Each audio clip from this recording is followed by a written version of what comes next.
You're listening to Overwatch Contenders Daily, your path to daily news, scores, and insights into the Overwatch League stars of tomorrow. Here's your host, LemonKiwi.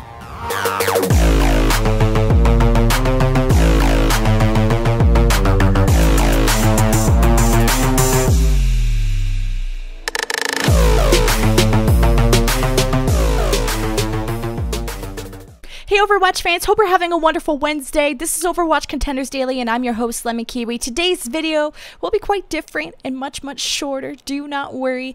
No guest today. I'll actually be reviewing Fusion University's last two matches in the Overwatch Pit Season 3. So going over what are they still struggling with, how are they still shining, are they still a top caliber team despite losing their championship head coach Aero to the Dallas Fuel. So before we get into my review, let's get into some contenders news. So first off, Toronto Esports have acquired new head coach Vivid instead of Renan Thera, who left shortly not long ago.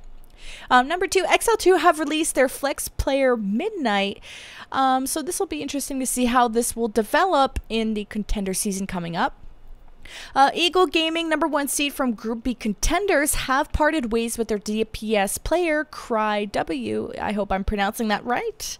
And trials for NA and EU have been announced that they will be taking place Saturday and Sunday, starting this week, and for the next couple of weeks, so you guys should tune in for that. But that's it for the news. Let's jump into my review of Fusion University since their Contender Season 1 win.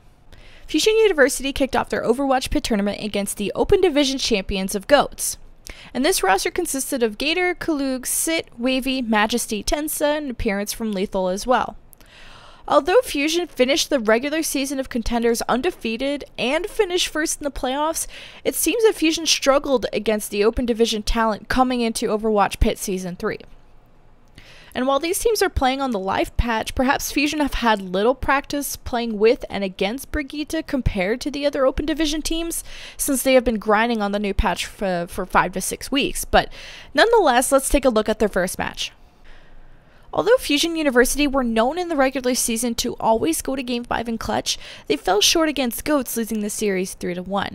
But the main talking point of this match has been the contrast of new school meta of triple tank, triple support of GOATs versus the old school dives and projectile comps from Fusion University.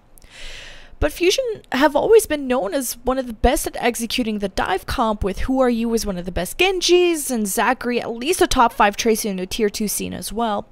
But this was equally matched by their synergy of their tanks for Beast Halo and Kraken Lakin on the Winston and Diva players, who are rarely seen playing anything else. Fusion struggled against the triple tank, triple support comp from GOATs and their speed boosted hyper aggressive brawl style that they ran on almost every map. Running Zachary on Widow against triple tank has found little success due to the just sheer health pools, the shields, and the healing that GOATs were providing. So Fusion ran Zachary on Widow in instances such as Lijiang Gardens, Hanamura defense point A, got Hanamura attack point A twice, Dorado defense in the second attack, and it wasn't that Zachary was playing necessarily bad, but GOATs either closed the gap quickly by rushing them, focused on the objective and rendering Zachary to little value to his team, or Fusion couldn't create enough momentum and damage to achieve the objective in a timely manner. There were some instances where Zachary shined, like when Fusion played double sniper versus double sniper, such as on Dorado defense, but it was clear that Wavy and Sit were just outclassed on those roles on Dorado. So instead of dive, Fusion ran Who Are You on Pharah and Zachary on Junkrat quite often. The swap to double projectile had pretty good success on Lijiang to take the final 2 points in order to go up 1-0 in the series. However, GOATs began changing up their own compositions, such as putting Sit on the Tracer and Wavy on the Hanzo, and just making it easier for GOATs to maneuver around the projectiles like as seen on Numbani, and sending their dive tanks after Zachary. So GOATs would just turtle on the objective like on Hanamura and force Fusion to play close range, and therefore countering the Pharah Junkrat that way. Fusion's signature dive was also rarely seen throughout the series, and obviously for good reason.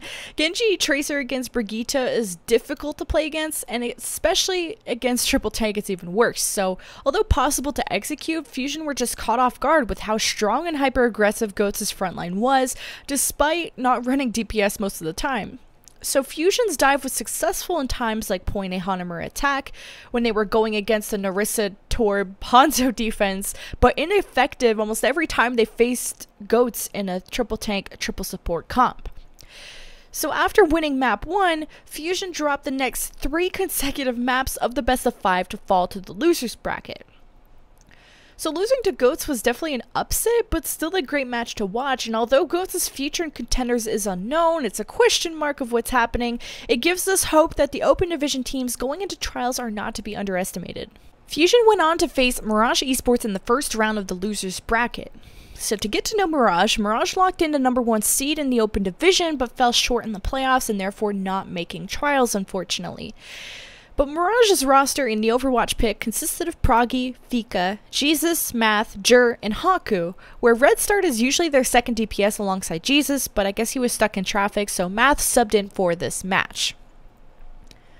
Compositionally speaking, Mirage is a whole different beast than GOATS. Mirage play very similarly to Fusion and play very similar comps. For example, Jesus is an amazing Widowmaker and Tracer, and pretty much equal to Zachary. And despite being a sub-in, Math is pretty much who Ryu's clone, as he plays mainly Pharah, Genji, and Hanzo, and kept up pretty well in those matchups. Fusion got an early upper hand and have proven to consistently be strong on control maps, even in their regular season showings, so the Lijiang Tower win was really no surprise. It's always been their mid-series performance that poses a question, since every match of theirs, like I said in the regular season, has ended up in a Game 5 except one. So Fusion really struggled, in my opinion, to adapt and execute against uncommon comps from Mirage. So first, Mirage brought out this triple DPS to get the point on Numbani, and then swapped to an Orisa attack toward Widow throughout the rest of the map. And this is where we saw stuff from Fusion that we don't usually see. For example, Who Are You on Brigitte? Fusion even brought out a triple tank at the end without much traction. But Mirage's capacity of double sniper was also very scary good to see. By burning so much time on the clock on point B defense, Mirage prevent Fusion from finishing the map, and they equalized the series 1-1. On Hanamura, Fusion rolled through point A and crushed the double sniper, but Mirage created this fortress on point B, and despite having 6 minutes to complete, Fusion could not keep up the momentum. Jesus swapped from like Hanzo to Tracer to Widow to Tracer, and always made it difficult for Fusion to know exactly what to expect when entering. Even at the highest point of Fusion's attack, Proggy, there was always something like holding Fusion back. For example, when Proggy used the Primal Rage and Fusion's backline supports long enough to limit the resources of Kraken, Lakin, and Beast Halo on the front line for their momentum to halt. Mirage even brought out a triple DPS on defense, and you can see Zachary struggling to hit the shots as Widow. So overall, Mirage just played an incredible Hanamura defense and worked hard on disabling Who Are You in most of these fights. On the other hand, in Mirage's attack, they capitalize on Who Are You out of position as a Junkrat and roll through point A. And with that momentum, Mirage bring out Fusion's Kryptonite, the triple tank, triple support. And with a final Graviton self-destruct, Mirage take point B with time to spare to advance 2-1 in the series.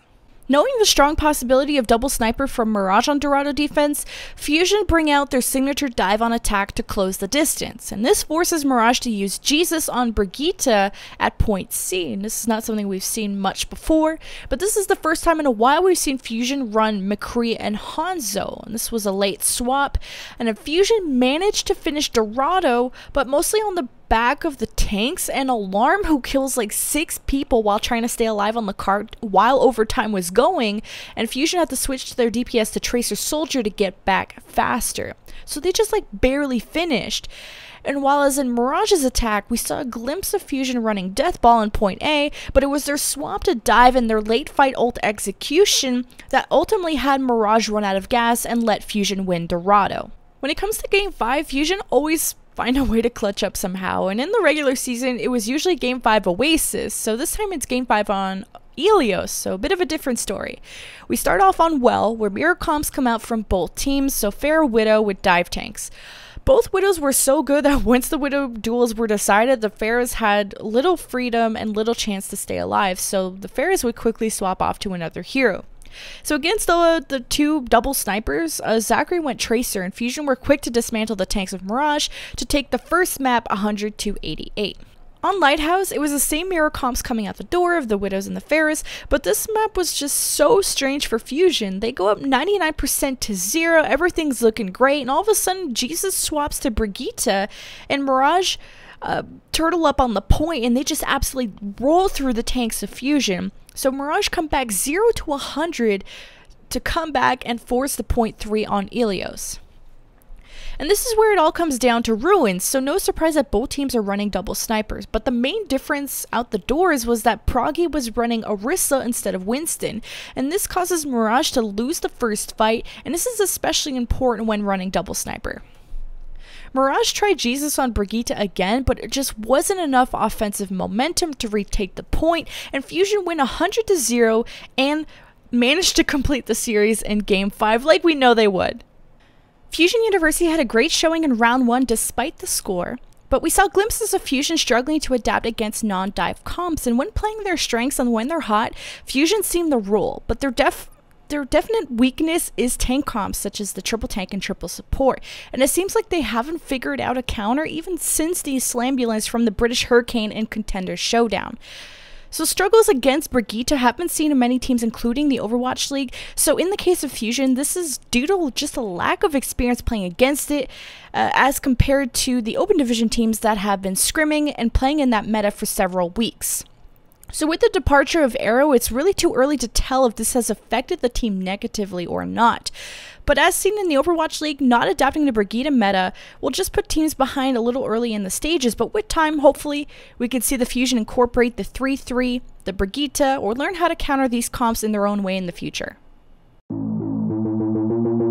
You're listening to Overwatch Contenders Daily, your path to daily news, scores, and insights into the Overwatch League stars of tomorrow. Here's your host, LemonKiwi.